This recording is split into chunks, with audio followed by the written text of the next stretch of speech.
Vós sois meu pastor, ó Senhor, nada me faltará se me conduzis. Em verdes pastagens feliz eu descansei, em vossas águas puras. Pelo sinal da Santa Cruz, livre-nos Deus, nosso Senhor, dos nossos inimigos. Em nome do Pai, do Filho e do Espírito Santo. Amém. Que a graça de nosso Senhor Jesus Cristo, o amor misericordioso do Pai e a comunhão do Espírito Santo esteja com você, meu irmão, com você, minha irmã. Porque bendito é o Deus que nos reúne sempre no amor do seu Filho, nosso Senhor Jesus Cristo. Te saúdo nesta sexta-feira da Paixão do Senhor, dia em que fazemos memória do sacrifício de Cristo na cruz para a nossa salvação. Desejo que você tenha realmente uma experiência de Deus no dia de hoje, através das práticas de misericórdia e também dos exercícios piedosos desse tempo, o jejum e a abstinência de carne. Para rezarmos melhor, ouvindo o que Deus quer nos falar e a Igreja nos ensinar, clamemos a ação e a unção do Senhor que dá a vida. Vinde, Espírito Santo, enchei os corações dos vossos fiéis e acendei neles o fogo do vosso amor. Enviai o vosso Espírito, e tudo será criado, e renovareis a face da terra. Oremos. Ó Deus, que instruístes os corações dos vossos fiéis com a luz do Espírito Santo, fazei que apreciemos retamente todas as coisas, segundo o mesmo Espírito, e gozemos sempre da sua consolação, por Cristo Senhor nosso. Amém. E nesta sexta-feira da Paixão do Senhor, meu irmão, minha irmã, a Igreja na sua liturgia nos traz também o Santo Evangelho. Hoje nós temos como leitura do Evangelho a Paixão de Nosso Senhor. E está em São João, no capítulo 18, versículo 1, ao capítulo 19, versículo 42. Ouçamos atentamente esta narrativa da paixão que fortalece e anima a nossa vida. Paixão de nosso Senhor Jesus Cristo, segundo João. Naquele tempo, Jesus saiu com os discípulos para o outro lado da torrente do Cedron. Havia ali um jardim, onde ele entrou com os discípulos.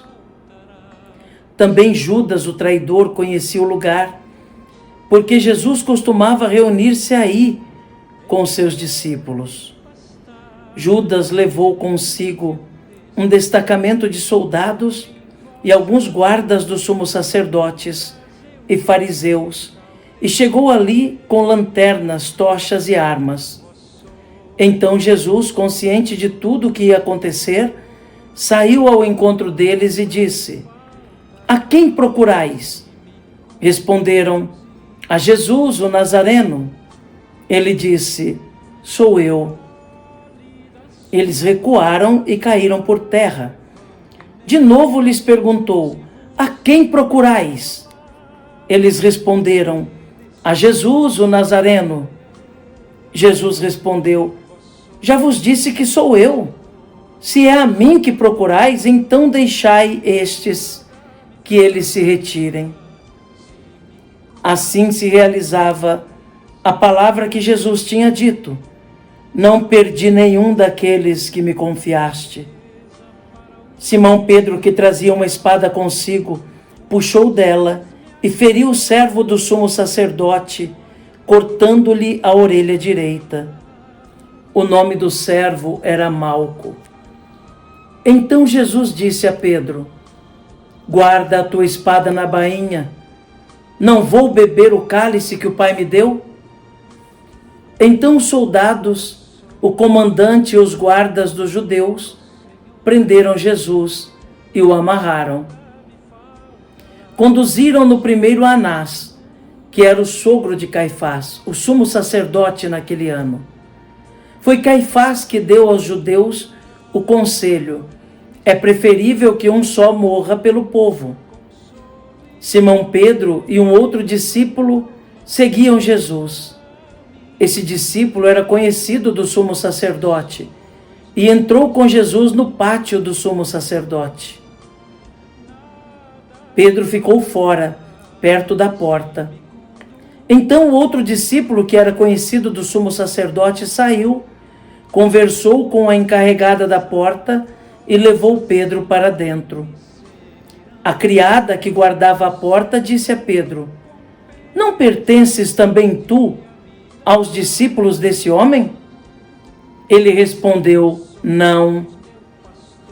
Os empregados e os guardas fizeram uma fogueira e estavam se aquecendo, pois fazia frio.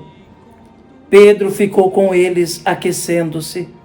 Entretanto, o sumo sacerdote interrogou Jesus a respeito de seus discípulos e de seu ensinamento. Jesus lhe respondeu: eu falei às claras ao mundo, ensinei sempre na sinagoga e no templo, onde todos os judeus se reúnem. Nada falei às escondidas. Por que me interrogas? Pergunta aos que ouviram o que falei. Eles sabem o que eu disse. Quando Jesus falou isso, um dos guardas que ali estava deu-lhe uma bofetada, dizendo: é assim que respondes ao sumo sacerdote? Respondeu-lhe Jesus: se respondi mal, mostra em que. Mas se falei bem, por que me bates? Então Anás enviou Jesus amarrado para Caifás, o sumo sacerdote. Simão Pedro continuava lá, em pé, aquecendo-se. Disseram-lhe: não és tu também um dos discípulos dele? Pedro negou: não. Então um dos empregados do sumo sacerdote, parente daquele a quem Pedro tinha cortado a orelha, disse: será que eu não te vi no jardim com ele? Novamente Pedro negou. E na mesma hora o galo cantou. De Caifás levaram Jesus ao palácio do governador. Era de manhã cedo. Eles mesmos não entraram no palácio para não ficarem impuros e não poderem comer a Páscoa. Então Pilatos saiu ao encontro deles e disse: que acusação apresentais contra este homem? Eles responderam: se não fosse malfeitor, não o teríamos entregue a ti. Pilatos disse: tomai-o vós mesmos e julgai-o de acordo com a vossa lei. Os judeus lhe responderam: nós não podemos condenar ninguém à morte. Assim se realizava o que Jesus tinha dito, significando de que morte havia de morrer. Então Pilatos entrou de novo no palácio, chamou Jesus e perguntou-lhe: tu és o rei dos judeus? Jesus respondeu: estás dizendo isso por ti mesmo, ou outros te disseram isso de mim? Pilatos falou: por acaso sou judeu?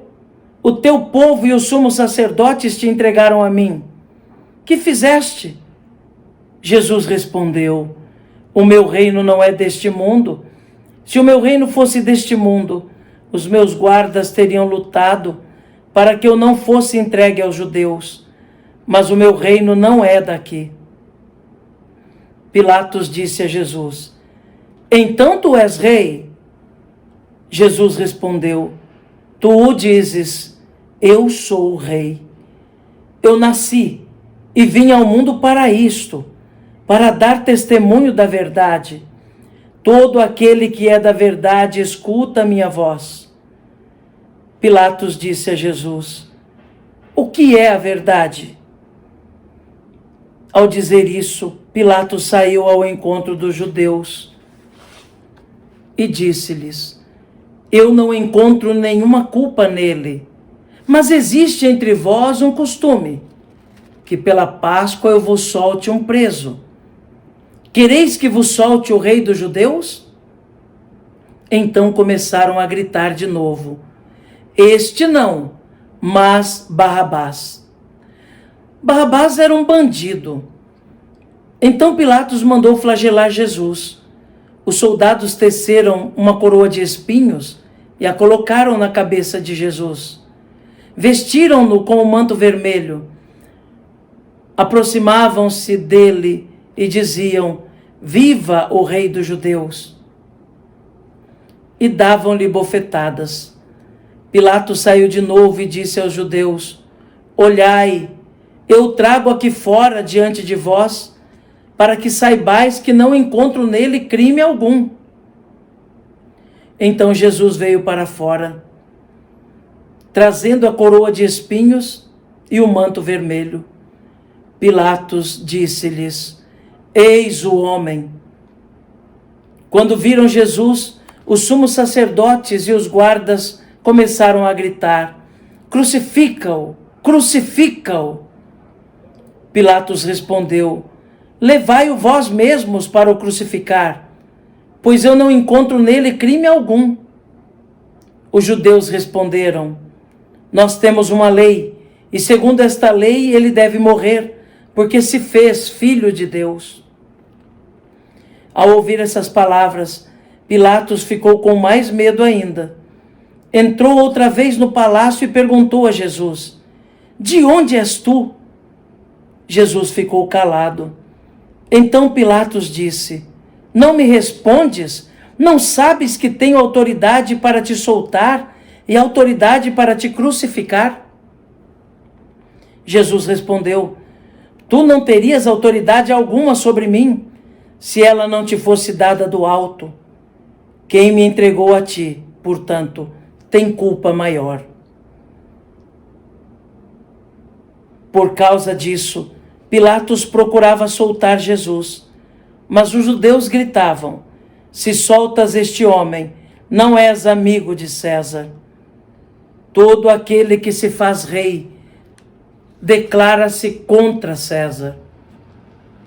Ouvindo estas palavras, Pilatos levou Jesus para fora e sentou-se no tribunal, no lugar chamado Pavimento, em hebraico, Gábata. Era o dia da preparação da Páscoa. Por volta do meio-dia, Pilatos disse aos judeus: eis o vosso rei. Eles, porém, gritaram: fora, fora, crucifica-o. Pilatos disse: hei de crucificar o vosso rei? Os sumos sacerdotes responderam: não temos outro rei senão César. Então Pilatos entregou Jesus para ser crucificado, e eles o levaram. Jesus tomou a cruz sobre si e saiu para o lugar chamado Calvário, em hebraico, Gólgota. Ali o crucificaram com outros dois, um de cada lado e Jesus no meio. Pilatos mandou ainda escrever um letreiro e colocá-lo na cruz. Nele estava escrito: Jesus Nazareno, o Rei dos Judeus. Muitos judeus puderam ver o letreiro, porque o lugar em que Jesus foi crucificado ficava perto da cidade. O letreiro estava escrito em hebraico, latim e grego. Então os sumos sacerdotes dos judeus disseram a Pilatos: não escrevas o Rei dos Judeus, mas sim o que ele disse: eu sou o Rei dos Judeus. Pilatos respondeu: o que escrevi está escrito. Depois que crucificaram Jesus, os soldados repartiram a sua roupa em 4 partes, uma parte para cada soldado. Quanto à túnica, esta era tecida sem costura, em peça única de alto a baixo.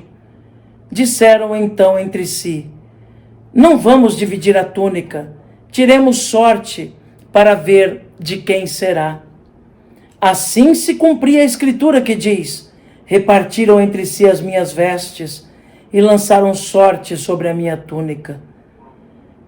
Assim procederam os soldados. Perto da cruz de Jesus estavam de pé sua mãe, a irmã de sua mãe, Maria de Cleofas, e Maria Madalena. Jesus, ao ver sua mãe e ao lado dela o discípulo que ele amava, disse à mãe: Mulher, este é o teu filho. Depois disse ao discípulo: Esta é a tua mãe. Dessa hora em diante, o discípulo a acolheu consigo. Depois disso, Jesus, sabendo que tudo estava consumado e para cumprir a Escritura até o fim, disse: Tenho sede. Havia ali uma jarra cheia de vinagre. Amarraram numa vara uma esponja embebida de vinagre e levaram-na à boca de Jesus. Ele tomou o vinagre e disse: Tudo está consumado. E, inclinando a cabeça, entregou o Espírito. Era o dia da preparação para a Páscoa. Os judeus queriam evitar que os corpos ficassem na cruz durante o sábado, porque aquele sábado era dia de festa solene. Então pediram a Pilatos que mandasse quebrar as pernas aos crucificados e os tirasse da cruz. Os soldados foram e quebraram as pernas de um e depois do outro que foram crucificados com Jesus. Ao se aproximarem de Jesus e vendo que já estava morto, não lhe quebraram as pernas, mas um soldado abriu-lhe o lado com uma lança e logo saiu sangue e água. Aquele que viu dá testemunho, e seu testemunho é verdadeiro. E ele sabe que fala a verdade, para que vós também acrediteis. Isso aconteceu para que se cumprisse a Escritura que diz: Não quebrarão nenhum dos meus ossos. E outra Escritura ainda diz: Olharão para aquele que transpassaram. Depois disso, José de Arimateia, que era discípulo de Jesus, mas às escondidas por medo dos judeus, pediu a Pilatos para tirar o corpo de Jesus. Pilatos consentiu. Então José veio tirar o corpo de Jesus. Chegou também Nicodemos, o mesmo que antes tinha ido de noite encontrar-se com Jesus. Levou uns 30 quilos de perfume, feito de mirra e aloés. Então, tomaram o corpo de Jesus e enrolaram-no com os aromas em faixas de linho, com os aromas como os judeus costumavam sepultar. No lugar onde Jesus foi crucificado, havia um jardim, e no jardim um túmulo novo, onde ainda ninguém tinha sido sepultado. Por causa da preparação da Páscoa, e como o túmulo estava perto, foi ali que colocaram Jesus. Palavra da salvação. Glória a vós, Senhor. Que pela palavra do Santo Evangelho sejam perdoados os nossos pecados. Amém. Meu irmão, minha irmã, a igreja hoje está em silêncio. Está celebrando a paixão do nosso Senhor. Ouvimos essa narrativa da paixão, onde fomos capazes de contemplar o sofrimento, a angústia, a dor que sofreu Jesus. Foi traído, humilhado, sacrificado, morto numa cruz, no pior objeto que se podia imaginar no seu tempo. Sim, porque a cruz era sinal de vergonha, sinal de maldição. Na concepção dos judeus, só os malditos eram colocados sob o madeiro. Tamanha a vergonha de ser submetido a essa pena de morte tão cruel, que machucava tanto, não só o corpo, mas a alma. E Jesus é submetido a esse sofrimento, a essa vergonha, a essa humilhação. Mas ele aceita por amor. Ele assume pelo amor que tem pela humanidade e pelo desejo de salvá-la.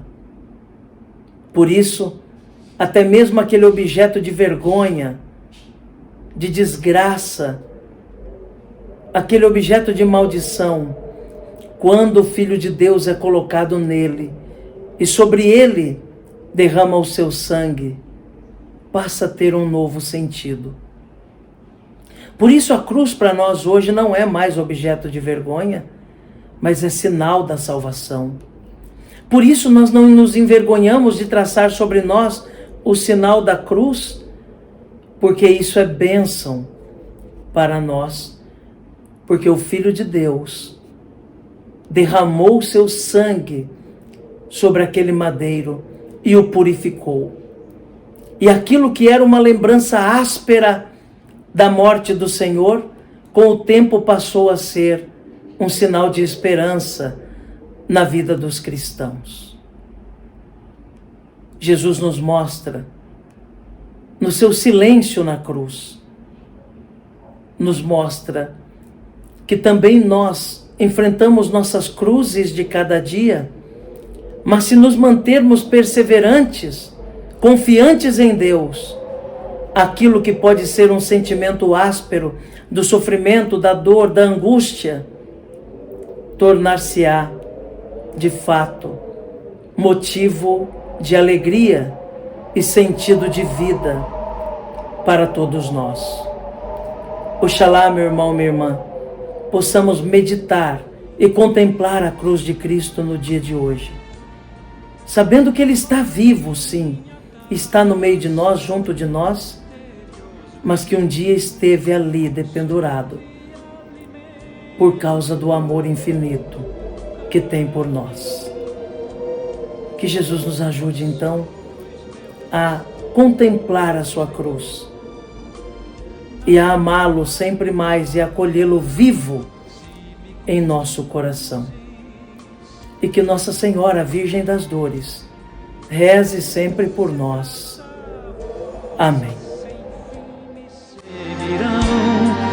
E o céu em recompensa um dia me darão.